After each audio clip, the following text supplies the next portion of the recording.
என் ஐயன் திருவள்ளுவன் வணங்கிய தமிழையும், கவியரசு கம்பன் இயற்றிய தமிழையும், பல கவிஞன்களை உருவாக்கிய தமிழையும் வணங்கி, அனைவருக்கும் வணக்கம். இன்னைக்கு நம்ம பார்க்க போறது பார்த்தோம்னா, நூல் அறிமுகம். நூல் பெயர் மாதர்குல மாணிக்கங்கள். இதை இயற்றியவர் ஸ்ரீபூதநாதர். ஆசிரியர் குறிப்பு பார்க்கலாம். ஸ்ரீபூதநாதர் ஒரு பேராசிரியர். இவர் சிறுகதைகளையும், பல ஆய்வு கட்டுரைகளையும் எழுதியிருக்காரு. இப்ப நம்ம நூலுக்குள்ள போயிடலாம். ஒவ்வொரு துறையிலயும் சிறந்து விளங்கிய பெண்மணிகள பத்தி தான் நம்ம பார்க்க போறோமே. அது என்ன ஒவ்வொரு துறை? நம்ம தமிழ் துறை இருக்கிற மாதிரியே தமிழ் துறை, ஆங்கிலத்துறை, கலைத்துறை, அ காவல்துறை, மருத்துவத்துறை, இசைத்துறைன்ற மாரி பல துறைகளிலும் சிறந்து விளங்கிய பெண்மணிகள் தான் பார்க்க போறோம். நம்ம நூல் பெயர்லயே பார்த்திருக்கலாம். மாதர்குல மாணிக்கங்கள். அப்படி துறையில சிறந்து விளங்கிய பல மாணிக்கங்கள்ல ஒரு மாணிக்கங்கள பத்தி தான் பார்க்க போறோம். முதலாவதாக தமிழ்துறை. நம்ம தமிழ்துறைன்னு சொன்னாலே முதல்ல ஞாபகத்துக்கு வர்றது ஔவையார் தான். ஏன்னா சங்க காலத்துல இருந்து இப்ப இருக்க இக்காலம் வரைக்கும் பல ஔவையார்கள் இருக்காங்க. ஆனா ஒரே பெயர் கொண்டு பல ஔவையார்கள் இருக்காங்க. இதுல பார்த்தோம்னா அந்த ஔவையார்கள் எல்லாமே தமிழை முதன்மையாக வைத்துதான் பாடல்களையும், கவிதைகளையும் இயற்றியிருக்காங்க. சங்ககால ஔவையார் அதியமானுக்கு நண்பராகவும் நெல்லிக்கனி தந்து ஒரு நட்பை உண்டாக்குனாங்க. அதுக்கப்புறம் இருந்த பிற்கால ஔவையார்கள்லாம் பார்த்தோம்னா, ஆத்திச்சூடி, கொன்றைவேந்தன் போன்ற பல நூல்களை இயற்றி ஒவ்வொரு நூலும், ஒவ்வொரு பாடலுமே பார்த்தோம்னா, ஒரு சிறந்த கருத்துக்கள் தான் இயற்றியிருக்காங்க. அவங்க 2000ல இருந்து இப்ப இருக்க ஆம் 12ஆம் நூற்றாண்டு வரைக்கும் ஔவையார்கள் இருந்தாங்க. அந்த காலத்துல இருந்த ஔவையார்கள் புறநானூறு, அகநானூறு, நற்றிணை போன்ற சங்க இலக்கிய பாடல்களையும் பாடியிருக்காங்க. இப்ப நம்ம பார்த்தோம்னா, அந்த ஔவையார்கள் மரபு எல்லாமே பாடினியாகவும், நல்ல ஒரு தமிழ் கவிஞராகவும் சிறந்து விளங்கியிருக்காங்க. அடுத்தது இசை மருத்துவத்துறை. மருத்துவத்துறையில முதல் பெண் மருத்துவர் யாருன்னா டாக்டர் முத்துலட்சுமி ரெட்டி. இவங்க புதுக்கோட்டையில பிறந்திருக்காங்க. 1876ஆம் ஆண்டு பிறந்திருக்காங்க. இவங்க ஒரு முதல் பெண் மருத்துவர். அது மட்டும் இல்லாம சமூக சீர்திருத்தவாதி. இவர் பெண்களுக்காக பல போராட்டங்கள்ல ஈடுபட்டு ஒரு சில திட்டங்களை கொண்டு வந்திருக்காங்க. முதன்மையான திட்டம் எதுன்னு பார்த்தோன்னா, இவர் தேவதாசி முறையை ஒழிச்சிருக்காங்க. பெண்களுக்கு எதிரான இருக்க தேவதாசி முறையை ஒழிச்சிட்டு, அதுக்கப்புறமா குழந்தை திருமண தடுப்பு, சிறு வயதிலே நடைபெற குழந்தை திருமண தடுப்பையும் எதிர்த்து இருக்காங்க. அது மட்டும் இல்லாம பெண் கல்விக்காக நிறைய பாடுபட்டிருக்காங்க. சுதந்திரத்திலும் ஈடுபட்டு தன் ஒவ்வொரு பெண்ணும் நம்ம சமுதாய கடமை இருக்க வேண்டும் என்று சொல்லியிருக்காங்க. இவங்க மருத்துவத்துறையில சேர்ந்த பிறகு புற்றுநோய்க்கான ஒரு மருத்துவமனை அடையாறுல நிறுவியிருக்காங்க. இவங்க சென்னை மாகாண சட்டப்பேரவையில முதல் பெண் உறுப்பினராக இருந்திருக்காங்க. முதல் பெண் உறுப்பினராக இருந்து ஒரு துணைத் தலைவராகவும் மாறி இருந்திருக்காங்க. இவருடைய சமூக சேவையை பாராட்டி இந்திய அரசு பத்மபூஷன் என்ற விருது வழங்கியிருக்கு. அதுக்கடுத்து பார்த்தோம்னா இசைத்துறை. ஒவ்வொரு துறையிலும் சிறந்து விளங்கிய பெண்மணி தான் பார்க்கிறோம். இதுல இசைத்துறை. இசைத்துறைனா நமக்கு மறக்க முடியாத ஒரு பேர் ஞாபகத்து வருதுன்னா எம்.எஸ். சுப்புலட்சுமி. இவங்க நம்ம பார்த்தாலே நம்ம ஒரு பாட்டு கேட்டோடனே அவங்க தான் ஞாபகத்துக்கு வருவாங்களே. அது என்ன பாட்டுனா சுப்ரபாதம். சுப்ரபாதம் பெருமாளை பற்றிய பாட்டு தான் இவங்க பாடியிருக்காங்க. சுப்ரபாதம் பாட்டு.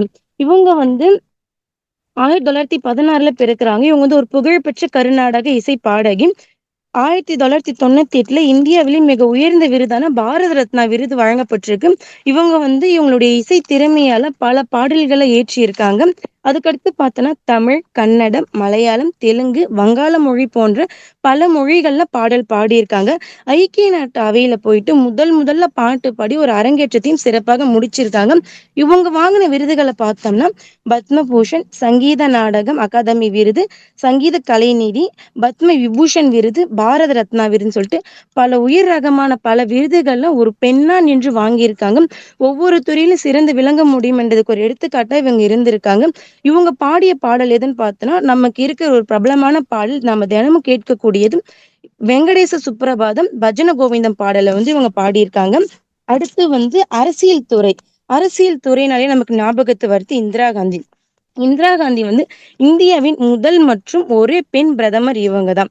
ஜவஹர்லால் நேருவோட மகள் தான் இவங்க. இவங்க நீண்ட காலமா பிரதமர் பணியை இவங்க வகித்திருக்காங்க. அது மட்டும் இல்லாம இந்தியாவின் இரும்பு பெண்மணின்னு சொல்லிட்டு இவங்கள தான் அழைக்கிறாங்க. இவங்க அவங்களுடைய ஆட்சியில இருக்கும் பொழுது, பிரதமரா இருக்கும்போது வங்கதேச விடுதலை, பசுமை புரட்சி போன்ற பல இயக்கங்கள்ல இவங்க போராடி இருக்காங்க. அது மட்டும் இல்லாம 1984ல ஆபரேஷன் ப்ளூ ஸ்டார் அப்படின்ற ஒரு நடவடிக்கையும் கொண்டிருக்காங்க. இவுங்க இப்படி செய்யும்போது, ஒரு சில காரணங்களாக இவங்களுக்கு வந்து துப்பாக்கி சூடு ஏற்பட்டு அவங்க இறந்துடுறாங்க. அடுத்து பார்த்தோன்னா, வேதியியல் துறை. வேதியியல் துறையில சிறந்து விளங்கிய மாணிக்கம் யாருன்னா, மேரி கியூரி தான். இவங்க வந்து போலந்து நாட்டுல பிறந்திருக்காங்க. 1867ல பிறந்து 1934ல இறந்திருக்காங்க. இவங்க வந்து இயற்பியல் மற்றும் வேதியியல்ல நோபல் பரிசு பெற்றிருக்காங்க. 1 முறை அல்ல, 2 முறை நோபல் பரிசு பெற்றிருக்காங்க.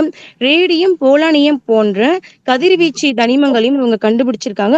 இவங்களுடைய ஆராய்ச்சி பார்த்தோன்னா, வேதியியல்ல ஒரு தனிமத்த எப்படி ஒரு தனிமத்திலருந்து பிரிக்கிறது, ஒரு அணு எப்படி பிரிஞ்சு வருதுன்றத இவங்க வந்து ஆராய்ச்சி பண்ணியிருக்காங்க. அது மட்டும் பார்த்தோன்னா, போலந்து மற்றும் பிரெஞ்சு மொழியில இருக்க வேதியியல்ல புகழ்பெற்று விளங்கியிருக்காங்க. வேதியியல் துறையில இவங்க தான் வந்து தனிமங்களுக்காகவும், கதிர்வீச்சு பற்றி ஆராய்ச்சி பண்ணியிருக்காங்க. அடுத்து வந்து காவல்துறை. காவல்துறைன்னு நமக்கு சொன்னாலே, நமக்கு ஒரு இன்ஸ்ட்ரக்ஷனா ஞாபகம் வருது யாருன்னா, கிரண் பேடி. கிரண் பேடி வந்து பாண்டிச்சேரியில துணை ஆளுநரா இருந்திருக்காங்க. இவங்க தான் இந்தியாவோட முதல் பெண் ஐபிஎஸ் அதிகாரி. அது மட்டும் இல்லாம ஒரு சமூக ஆர்வலர், டென்னிஸ் வீரர். இவங்க வந்து அமிர்தசரஸ்ல பிறந்திருக்காங்க. இவங்க முதல்ல பணியில சேரும்போது, டெல்லியில இருக்க ஒரு அணிவகுப்பில தான் சேர்றாங்க. இவங்களுடைய பணிய பாராட்டி தான் இவங்களுக்கு வந்து ஒரு சிறை கோட்டத்துல வந்து வேலை குடுக்குறாங்க. அங்க போகும்போது அங்க இருக்க கைதிகள எல்லாரையுமே வந்து இந்த போட்டோ நல்ல வச்சிருக்கேன். ஒரு கைதிகளா மாற்றியிருக்காங்க. போட்டோ அடுத்து உரிச்சு இதோ முடிக்க போறோம் ஐயா. அடுத்து வந்து சமூகத்துறை. சமூகத்துறையில நமக்கு ஞாபகம் வர்றதே அன்னை தெரசா தான். அன்னை தெரசா வந்து யாருமே வந்து எந்த ஒரு இதுவுமே கருதாம ஏழைகளுக்கும், தொழுநோயாளிகளுக்கும், அது மட்டும் இல்லாம ரொம்ப வயதானவங்களுக்கு வந்து இவங்க நெறைய வேலை செஞ்சிருக்காங்க. ஒரு தொண்டாட்டி இருக்காங்க அவங்க எல்லாருக்குமே. புனித அன்னை தெரசா வந்து அல்பேனியாவுல பிறக்குறாங்க. இவங்க வந்து இந்தியாவுல இருக்க கொல்கத்தாவ மையமாக கொண்டு தான் தொண்டு செய்ய ஆரம்பிக்கிறாங்க. இவங்களுக்கு 1979ல நோபல் பரிசு எதுக்காக குடுக்குறேன்னா, அமைதிக்கு காரணமாக நோபல் பரிசு இவங்களுக்கு வழங்கப்படுது. அது மட்டும் இல்லாம 2014ல புனித பட்டம் அப்படின்ற ஒரு பட்டம் வந்து அவங்களுக்கு குடுக்குறாங்க.